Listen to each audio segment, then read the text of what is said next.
ආයුබෝවන් දරුවනේ අද අපි කතා කරන්න යන්නේ විශේෂ වාක්‍ය රීති පාඩම පිළිබඳව. 10 වසර විශේෂ වාක්‍ය රීති පාඩම තමයි අද අපි කතා කරන්නේ. එතකොට පුතේ විශේෂ වාක්‍ය රීති 13ක් තියෙනවා. 10 වසර විශේෂ වාක්‍ය රීති 6ක් තියෙනවා. ඊතුරු විශේෂ වාක්‍ය රීති 7 අපිට ඉගෙන ගන්න තියෙන්නේ 11 වසරේදී. හොඳයි දරුවනේ. අපිට මුලින්ම ඉගෙන ගන්න තියෙන විශේෂ වාක්‍ය රීතිය තමයි ආඛ්‍යාතය සම්පූර්ණ කිරීමට කතෘ පදයට අමතරව තවත් නම් පදයක් උක්ත කිරීම කියන මේ පළවෙනි විශේෂ වාක්‍ය රීතිය. ඉතින් මෙතනදී මේ ආඛ්‍යාතය කියලා කියන්නේ ක්‍රියාවනේ. එතකොට ළමයි දන්නවා මේ ක්‍රියාව කරන කෙනා තමයි කතෘ වෙන්නේ. ඒතර මේ වාක්‍යයේදී පුතේ කතෘන්න දෙන්නෙක් කියන මේ වාක්‍යේ කර්මයක් නැහැ. එතකොට මෙතනදී වෙන්නේ මේ ආඛ්‍යාතය නැත්නම් මේ ක්‍රියාව සම්පූර්ණ කිරීමට අපි කතෘට අමතරව තවත් නාම පදයක් උක්ත කරනවා. මෙතනදී ය, ලු, ද කියන නිපාත වලින් වාක්‍ය අවසන් වෙන විටදී තමයි මේ රීතිය අපි මේ යොදාගන්නේ. එතකොට පුතේ යම් වාක්‍යයක් ය එකෙන් අවසන් වෙනවා නම්, ලු එකෙන් අවසන් වෙනවා නම්, ද එකෙන් අවසන් වෙනවා නම් ඒ වාක්‍යයේ කතෘ උක්තයෙන් යෙදෙනවා. දැන් බලන්න මෙතනදී දැන් සාමාන්‍යයෙන් මම කිව්වොත් මී කියන්නේ කියලා රීතියක් තියෙනවනේ. ඒ රීතිය මෙතනදී බිඳෙනවා. ඒ රීතිය මෙතනදී කැඩෙනවා දරුවනේ. මම ගුරුවරියක් වෙමි කියලා කියන්න අවශ්‍ය නැහැ. මම ගුරුවරියක් ය කියලා අපිට කියන්න පුළුවන්. ඒ රීතිය නිවැරදි. එතකොට ඔන්න ඒ වාක්‍ය නිවැරදි.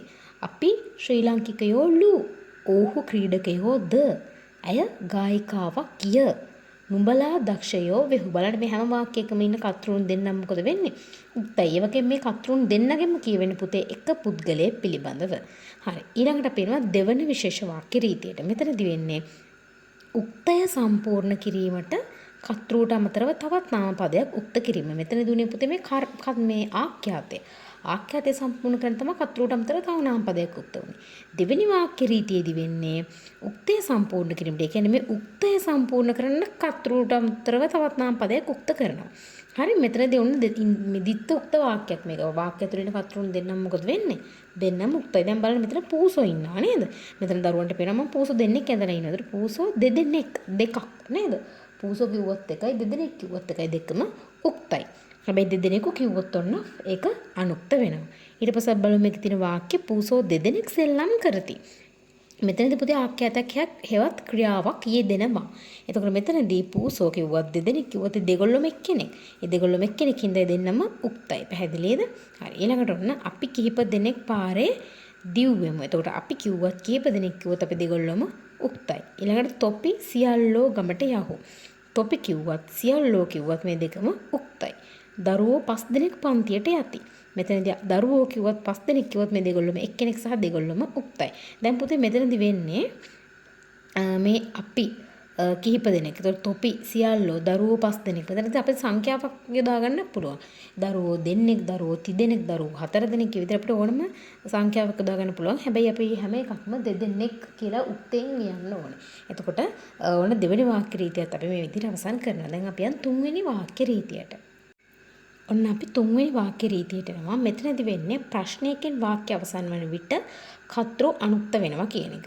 දැන් කලින් දෙකේදීම කතෘ උක්ත වුණේ. මෙතනදී කතෘ අනුක්ත වෙනවා. මොකද ප්‍රශ්නයකින් තමයි වාක්‍ය අවසන් වෙන්නේ.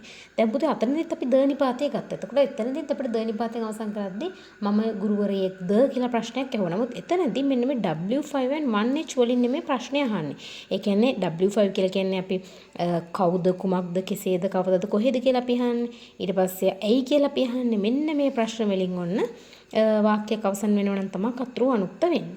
දැන් ඔන්න බලන්න මේ ඇයි, කවදද, කෙසේද, කොහේද බලන්න මේවට සම්බන්ධ කතෘ මොකද වෙන්නේ? අනුක්තයි. ළමයින් එසේ කරන්නේ ඇයි? ඔවුන් පාසල් යන්නේ කවදාද? අපි චාරිකාව යන්නේ කෙසේද? මේ ගෙදර මිනිසුන් කොහේද? මෙන්න මෙතනදී ඔන්න අපි නෙමෙයි වෙන්න ඕනේ, අප වෙන්න ඕනේ. ඒක නිවැරදි කරගන්න අප බවට පත් වෙනවා. මේක අනුක්ත වෙන්න ඕනේනේ. හරි. ඔන්න ඊටු ටික හරි. ළමයින් අනුක්තයි, ඔවුන් අනුක්තයි, අප අනුක්තයි, මිනිසුන් අනුක්තයි. ඒතකොට මේ හැම කතෘ කෙනෙක්ම අනුක්ත වෙනවා. ඇයි? ප්‍රශ්නාර්ථයකින් වාක්‍ය අවසන් කරලා තියෙන නිසා. ඔන්න අපි ඊළඟට හතරවෙනි වාක්‍ය රීතියට එනවා. හතරවෙනි වාක්‍ය රීතියේදී ළමයි ඇත්ත නැත්ත හැකි යුතු මැනවි යෙහිකි වටී කියන මේ පදවලින් වාක්‍යයක් අවසන් වෙනවා නම් කතෘ මොකද වෙන්නේ? අනුක්ත වෙනවා. මෙතනදී පුතේ ඔන්න ඇත්ත නැත්ත වලදී විතරක් ඇත්ත නැත්ත වලට කලින් සාමාන්‍යයෙන් කතෘ උක්තයි කියලා තමයි අපි 11 වසරේදී ඉගෙන ගන්න. එතකොට 10 වසරේදී උගන්වනවා ඇත්ත නැත්තට කලින් කතෘ අනුක්තයි කියලා. මෙතනදී මේ කතෘ අනුක්ත වෙන්න හේතුව තමයි ඇත්ත නැතට කලින් පූර්ව ක්‍රියාවක්. අපි අවසාන ක්‍රියාවට පෙර සිදු කරන ක්‍රියාවලට පූර්ව ක්‍රියා කියනවනේ. එතකොට ඇත්ත නැතට කලින් පූර්ව ක්‍රියාවක් හෝ භාවකාරක ක්‍රියාවක් මේ පැමිණෙනු කරනු බලනු මේ වගේ තියෙන භාවකාරක ක්‍රියාවක් යෙදෙනවා නම් තමයි නියත වශයෙන්ම අනිවාර්යෙන්ම කර්තෘ අනුක්ත වෙන්නේ. මේ බලන්න අප පාඩම් කර නැත. එතකොට මෙතනදී පූර්ව ක්‍රියාවක් යෙදලා තියෙනවා කර. දැන් මෙතන මට කියන්න පුළුවන් ළමයින් බත් කා නැත. එතකොට කා කියන පූර්ව ක්‍රියාවක්. එතකොට මෙතන දෙවන භාවකාරක ක්‍රියාවක්. ඔවුන් මෙහි පැමිණෙනු ඇත. තාම පැමිණිලා නැහැ, පැමිණෙන්න ඉන්නවා. එතකොට මේ ඇතනතර කලින් පූර්ව ක්‍රියාවක් හෝ භාවකාර ක්‍රියාවක් යෙදුනොත් කර්තෘ අනුක්තයි. ඊළඟට අපි එනවා මේක හැකි යුතු මෙන්න වී හැකි වටි ඒ වාක්‍ය බලන්න. එතකොට මෙතනදී පුතේ ඔන්න පදිකෙන් දකුණු පසින් යාම යෙහිකි. එතකොට ඔන්න කර්තෘ අනුක්ත වෙනවා. ඇයි? යෙහිකි වලින් වාක්‍ය අවසන් වෙලා තියෙන හින්දා. දරුවන් පාඩම් කිරීම වටි. ඔන්න වටි වලින් වාක්‍ය අවසන් වෙලා තියෙන හින්දා කර්තෘ අනුක්ත වෙනවා. ඊළඟට තොප අවංක විය යුතුය. ඔන්න මෙතනදී යුතුය තියෙන හින්දා තොප අනුක්ත වෙනවා. ඊළඟට සියල්ලන් සත්‍යගරුක වීම මැනවි. මෙතන සියල්ලෝ වෙන්නේ නැහැ. සියල්ලන් වෙන්නේ අනුක්තයෙන් තමයි දෙන්නේ. මෙතන මැනවි තියෙන නිසා. මෙතන ආඛ්‍යාතේ නැත්තම් ක්‍රියාව ලෙස යුතුය හැකි මැනවි වටි වලින් මේ වාක්‍ය අවසන් වෙනවා නම් ඔන්න අපිට අනිවාර්යයෙන්ම කර්තෘ අනුක්තයෙන් තබන්න සිද්ධ වෙනවා. අපි යනවා එහෙනම් පස්වෙනි වාක්‍ය රීතියට. මෙතනදී පුතේ වෙන්නේ ඇත නැත හැකි යුතු. ඇත නැත හැකි යුතු කර්තෘට අනුව වර්ණගෙනවා. දැන් කලින් කියදුනේ ඇත නැත හැකි යුතු මෙන්න වී හැකි වටි අවසානයෙන් යෙදුනොත් කර්තෘ අනුක්ත වෙනවා කියලානේ. මෙතනදි වෙන්නේ ඇත නැත හැකි යුතු කර්තෘට අනුව යෙදෙනවා. ඒ කියන්නේ කර්තෘට අනුව වර්ණගෙනවා. එතකොට මොකද වෙන්නේ පුතේ? කර්තෘ උක්ත වෙනවා. මම කර්තෘ පෑනෙම දාලා තියෙන්නේ. අර වාක්‍ය රීතියත් එක්ක මේක වෙනස් වෙන නිසා. මෙතනදි කර්තෘ උක්තයි වෙන්නේ. හරි. බලමු අපි කොහොමද මේ ඇත නැත හැකි යුතු කර්තෘට අනුව වර්ණගෙන්නේ කියලා. කර්තෘ කියන පුතේ ක්‍රියාව කරන කෙනානේ. ක්‍රියාව කරන කෙනාට අනුව තියද්දි තමයි මෙතන කර්තෘ උක්ත වෙන්නේ. බලමු. දැන් මම කිව්වොත් මී කියන්න. අපි කිව්වොත් මූ කියන්න. තෝ නුඹ නම් හී කියන්න. තොපි නුඹලා හූ කියන්න කියලා අපි ඉගෙනගෙන තියෙනවා නේද? ඉතින් එතකොට මම නම් ඇත කියන එක මට අනුවර්ණගුණම ඇප්පෙමි වෙන්නේ. මේ මී එකෙන් අවසන් වෙනවා. නැතනම් නැත්තෙමි. හැකිනම් හැක්කෙමි. යුතුයනම් යුත්තෙමි. අපි නම් බලන්න මොකද වෙන්නේ? ඇත ඇත්තෙමු. නැත්තෙමු. හැක්කෙමු. යුත්තෙමු. ඊළඟට තෝ නුඹ නම් ඇත්තෙහි. නැත්තෙහි. හැක්කෙහි. යුත්තෙහි. තොපි නුඹලා නම් මොකද වෙන්නේ? ඇත්තෙහු, නැත්තෙහු, හැක්කෙහු, යුත්තෙහු. ඊළඟට ඔහු නැත්නම් තාත්තා පුරුෂලිංග ඒකවචන නම් ප්‍රථම පුරුෂවලදී ඇත්තේය, නැත්තේය, හැක්කේය, යුත්තේය වෙනවා. මෙතනදී ඈ අම්මා නම් ඇත්තාය, නැත්තාය, හැක්කාය, යුත්තාය වෙනවා.